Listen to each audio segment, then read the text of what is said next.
মঞ্জুর আল মতিন, অনেকেই ওনার পরিচয় খোঁজার চেষ্টা করেছেন, অনেকে ওনার পরিচয় খুঁজতে গিয়ে বিশাল এক কিছু আবিষ্কার করে ফেলছেন। যে আবিষ্কার হলো এমন যে আমেরিকা ইংল্যান্ড আবিষ্কার করার চাইতেও আরো এক বড় এক আবিষ্কার হলো উনি নাকি শিবির কর্মী। মঞ্জুর আল মতিন এই মানুষটা দেখেন, উনি যখন আইনজীবী ছিল, টক শো করতেন, নিউজ প্রেজেন্টার ছিলেন এবং উনি সুপ্রিম কোর্টের আইনজীবী ছিলেন, তিনি যখন দেখলেন যে এদেশের নিরস্ত্র ছাত্রদের উপরে একদল হায়নারা যেভাবে আক্রমণ করতেছে, এর জন্য তিনি সুপ্রিম কোর্টে একটা রিট করলেন এবং ওনার আলটিমেটলি রিট করার পরেই মূলত এদেশের আন্দোলনের রূপরেখাটা চেঞ্জ হয়ে যায়। এরপরেই তাকে বলা হচ্ছে সে শিবির কর্মী, শিবিরের সাথী, শিবিরের বড় এক বিশাল নেতা। শিবিরের স্বার্থ বাস্তবায়ন করার জন্য, সে নীল নকশা বাস্তবায়ন করার জন্য সে মাঠে নেমেছে। এই মঞ্জুর আল করিমকে কখন বলা হচ্ছে? তিনি যখন গান গাইতেন, তিনি যখন নজরুল সঙ্গীত পছন্দ করতেন, তখন তাকে বলা হয়নি। তিনি যখন দীর্ঘ 15 বছর ওনার অন্যান্য প্রফেশনে ছিলেন, নিউজ প্রেজেন্টার ছিলেন,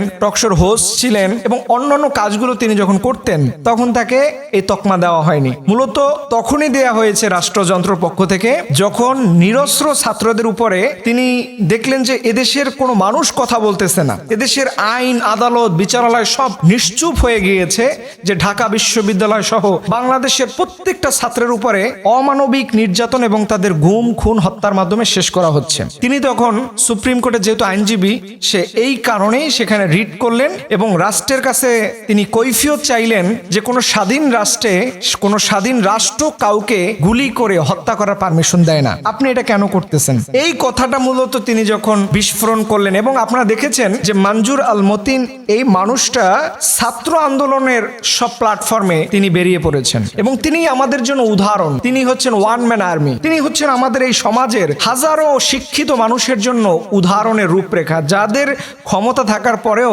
তারা ছাত্রদের পক্ষে প্রথমে কথা বলেনি। কিন্তু এই মানুষটা ওই জায়গা থেকে বের হয়ে এসে তিনি মনে মনে ভেবেছেন যে নিউজ প্রেজেন্টার, নিউজ হোস্টের এই রুমে এখন আর বসে থাকার সুযোগ নেই, বিকজ এখন আমার ছাত্রদের পাশে দাঁড়ানোর সময় এসে তিনি বের হয়ে এসে ছাত্রদের পাশে দাঁড়ালেন। দেখেন, এবং ওনার মধ্যে আর একটা স্বভাবজাত বৈশিষ্ট্য যেটা আমাকে সবচেয়ে বেশি মুগ্ধ করলো, তিনি পুলিশের ব্যারিকেডের সামনে দাঁড়িয়ে যেতেন। কোনো ছাত্রকে যখন অন্যায়ভাবে পুলিশ গ্রেফতার করতেছিল, তখন তিনি ঝাঁপিয়ে পড়ে সেই ছাত্রকে পুলিশের হাত থেকে নিরাপদ স্থানে নিয়ে যেতেন।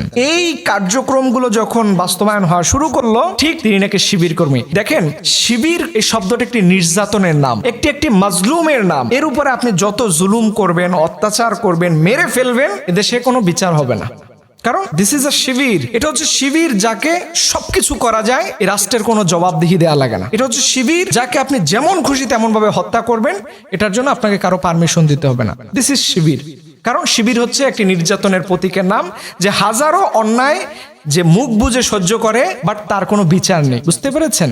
এর জন্য সমাজে এখনো সুশীল মানুষ আছে, ডানপন্থী মানুষ আছে, বিবেকবান মানুষ আছে, যারা বিবেকের তাড়নায় ঘর থেকে বেরিয়ে এসে যারা কথা বলছে।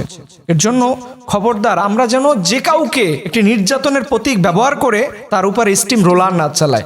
এই ক্ষেত্রে আমি ছাত্র ভাইদের অনুরোধ করব, আপনারা এই জাতীয় সকল সুশীল সমাজের সুশীল ব্যক্তিবর্গ সবার পক্ষে আপনারা কথা বলবেন।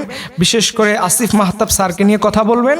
আমি আমার শহীদ ভাইদের জন্য দোয়া করি, আল্লাহ যেন তাদেরকে জান্নাত দান করেন এবং যারা এই আন্দোলনে অগ্রভাগে আহত হয়েছেন তাদের সেবা এবং তাদের সুস্থতার জন্য আল্লাহর কাছে দোয়া করি, এবং যারা এই আন্দোলনে এখন নেতৃত্ব দিচ্ছেন, আল্লাহ যেন তাদের সকলের মনের হিম্মত ও সাহস, এবং আমার প্রবাসী ভাইয়েরা সবচাইতে যে যুগান্তকারী ভূমিকা পালন করতেছে, এর জন্য প্রবাসী ভাইদেরও প্রতি আন্তরিক কৃতজ্ঞতা এবং তাদের প্রতি অভিনন্দন। আল্লাহ রাব্বুল আলামিন আমাদের সকলকে নিরাপদ, সুষ্ঠু, সুন্দর একটি বাংলাদেশ গড়ার তৌফিক দান করুক। সকল আমিন।